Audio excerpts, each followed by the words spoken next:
Hello friends, welcome to AnikDiya kitchen. இன்றைக்கி நம்ம பார்க்க போகிற ரெசிபி பார்த்திங்கன்னா கேரமல் ஃப்ரூட் சாலட். ரொம்ப க்ரீமியான ரொம்ப ரிச்சான ரெசிபி நம்ம பார்க்க போகிறோம். இது வந்து ரொம்ப சம்மருக்குலாம் ரொம்ப சூப்பராக இருக்கும். இதில் வந்து நான் ஒரு சில டிப்ஸ் எல்லாம் கொடுத்துருக்கேன். கடைசி வரைக்கும் ஸ்கிப் பண்ணாமல் பாருங்கள். எப்படி பண்ணுறதுன்னு நான் உங்களுக்கு சொல்கிறேன் பாருங்கள்.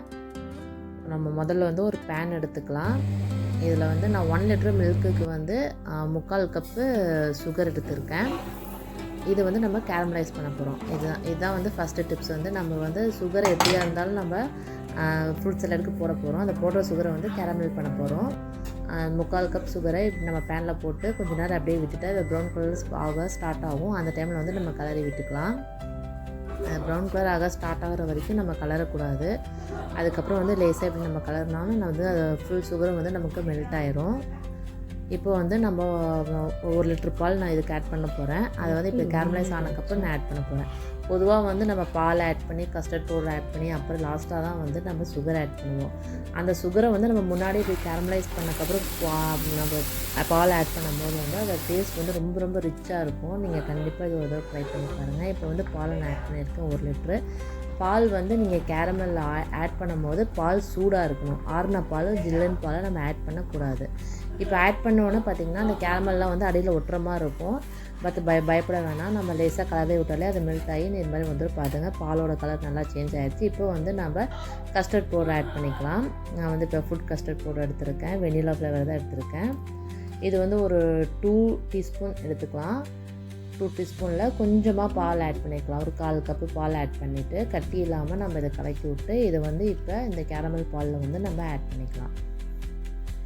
இதை ஆட் பண்ணும்போதே நீங்கள் கலரி விட்டுக்கோங்க. கலரி விடாமல் விட்டிங்கன்னா அது அங்கங்கே கட்டி கட்டியாக ஆகிடும். ஸோ நம்ம இது வந்து இந்த ஸ்டேஜில் வந்து பொதுவாக வந்து எல்லாம் சுகர் ஆட் பண்ணுவாங்க. லாஸ்ட்டாக கஸ்டர்ட் பவுடர் போட்டதுக்கப்புறம் ஆட் பண்ணுவாங்க. அந்த சுகரை தான் நம்ம வந்து முன்னாடியே கேரமல் பண்ணியிருக்கோம். ஸோ கேரமல் பண்ணனால பார்த்திங்கன்னா நமக்கு வந்து இது ஒரு காஃபி கலரில் அழகாக சூப்பராக இருக்குது. க்ரீமியாக ரிச்சான ஒரு அழகான கலரும் நமக்கு வந்து கிடச்சிருக்கு. இது கேரமல் பண்ணாத பால் பார்த்திங்கன்னா லைட்டாக எல்லோயிஸாக இருக்கும். இது வந்து ரொம்ப ரிச்சான கலராக இருக்கும். இந்த மாதிரி பபுள்ஸ் வர டைமில் வந்து நம்ம ஆஃப் பண்ணிக்கலாம். நம்ம ரெடி ஆகிடுச்சு. இதை அப்படியே விட்டுடலாம். இப்போ பார்த்திங்கன்னா நான் வந்து 4 ஆப்பிளும் 2 பனானாவும் எடுத்துருக்கேன். இப்போ வந்து இந்த ஆப்பிளை வந்து கிரேட் பண்ணி போட்டுக்க போகிறேன். இதுதான் வந்து டிப் நம்பர் 2. இந்த ஆப்பிளை வந்து இப்படி கிரேட் பண்ணி போடுறதுனால பார்த்திங்கன்னா நமக்கு வந்து பெருசாக அதில் ஃப்ரூட்ஸ்லாம் ஆட் பண்ணியிருக்க மாதிரி நமக்கு தெரியாது. ஐஸ்கிரீம் மாதிரி நமக்கு ரொம்ப சாஃப்டாக இருக்கும். நான் இன்றைக்கி வந்து 2 ஃப்ரூட்ஸ் தான் ஆப்பிள் அண்ட் பனானா மட்டும்தான் எடுத்திருக்கேன். இப்போ பாருங்கள் இந்த கேரமல் பார்த்திங்கன்னா சூப்பராக ரெடியாக இருக்குது. இது வந்து டிப் நம்பர் 3 பார்த்திங்கன்னா இந்த கேரமல் வந்து நமக்கு வார்மாக இருக்கணும். நம்ம எப்போவுமே வந்து கஸ்டர்டு வந்து செஞ்சு அதை ஆற வச்சக்கப்புறம் ஃப்ரூட்டில் ஆட் பண்ணுவோம். அந்த மாதிரி இல்லாமல் இது கொஞ்சம் வார்மாக இருக்கும்போது சுட ஆட் பண்ணக்கூடாது. நல்லா நோட் பண்ணிக்கோங்க. வார்மாக இருக்கும்போது நம்ம ஃப்ரூட்டில் ஆட் பண்ணிட்டோம்னா அந்த ஃப்ரூட்டோடு வந்து இந்த கஸ்டர்டு மில்க்கும் வந்து நமக்கு மிக்ஸ் ஆகி ஒரு ஐஸ்கிரீம் மாதிரி ஒரு ரிச்சான ஒரு டேஸ்ட்டை நமக்கு கொடுக்கும். கண்டிப்பாக இந்த டிப்ஸ் எல்லாம் நீங்கள் ட்ரை பண்ணி பார்த்துட்டு எப்படி இருந்துச்சுன்னு சொல்லுங்கள்.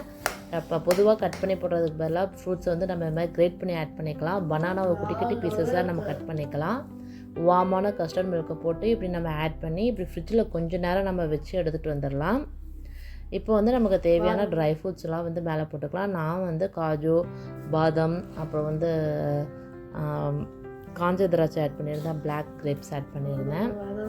உங்களுக்கு எந்த மாதிரியான ட்ரை ஃப்ரூட்ஸ்லாம் வேணுமோ அதெல்லாம் ஆட் பண்ணிக்கலாம். இதில் வந்து டேட்ஸ் ஆட் பண்ணிங்கன்னா ரொம்ப சூப்பராக இருக்கும். எங்கிட்ட கரண்ட்டாக டேட்ஸ் அவைலபிள் இல்லைங்கிறதுனால நான் ஆட் பண்ணல. டேட்ஸ் ஆட் பண்ணிட்டிங்கன்னா ரொம்ப சூப்பராக இருக்கும்.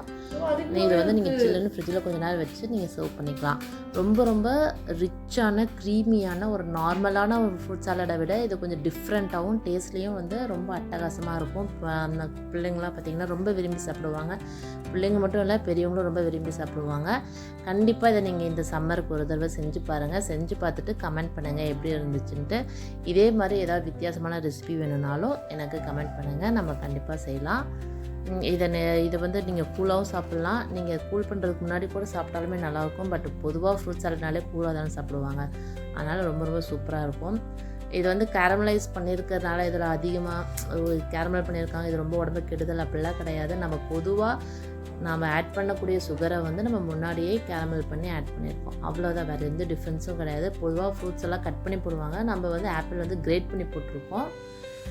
இது வந்து ரொம்ப நல்லாயிருக்கும். ஐஸ்கிரீம் மாதிரியே இருக்கும். ஒரு ஃப்ரூட் சாலட் மாதிரி இருக்காது. உங்களுக்கு ஐஸ்கிரீம் மாதிரி இருக்கும். ஓகே ஃப்ரெண்ட்ஸ், பாய்.